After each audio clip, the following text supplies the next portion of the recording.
ચૈત્ર માસ કેમ ખાસ છે આપણા સનાતન ધર્મમાં? ચૈત્ર માસ એટલા માટે ખાસ છે, ગોસ્વામીજીએ તો માનસમાં કહ્યું છે મધુમાસ, એક આને ઉપમા આપી. મધુર એટલે મધુરતા જેમાં હોય.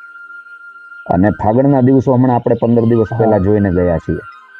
તમે આ સમયમાં કોઈ એવા ઘોર જંગલની અંદર જશો તો પલાશના વૃક્ષો, જેને તે આપણે ત્યાં બ્રહ્મ વૃક્ષ કહેવામાં આવે છે. પલાશ એટલે આપણી ગુજરાતી ભાષામાં કેસોડો કહીએ. તો એ તમે જંગલમાં જે અમને તો ભગવત કૃપાથી જુનાગઢમાં રહેવાનો પણ અવસર થયો અને પૂજ્ય કાશ્મીરી બાપુ ની સેવામાં પણ મને રહેવાનો અવસર ખૂબ થયો. 2008 થી લઈને એમનું શરીર શાંત થયું ત્યાં સુધી હું ત્યાં એમની સેવામાં રહ્યો છું. એમની કૃપા. તો એ 2-3 કિલોમીટર અમે લંબે હનુમાનથી ચાલીને જતા તો એકદમ પાનખર ગઈ હોય. પાનખરનો શબ્દ જ છે કે બધું ખરી પડે.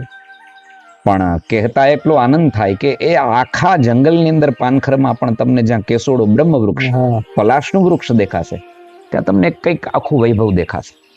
તો એ પલાશ એટલે પાનખર ગઈ, એકદમ ખાલી જંગલ દેખાય, પણ એમાં પણ પુષ્પો ખીલી ઉઠે. અને મધુમાસ એટલા માટે ચૈત્ર માસને કહ્યું કે 2 ઋતુઓનો સંધિકાળામાં આવી જાય. શિશિર ગઈ, વસંત આવી, અને વસંતના પણ 30 દિવસો ગયા અને હવે 30 દિવસો બાકી છે.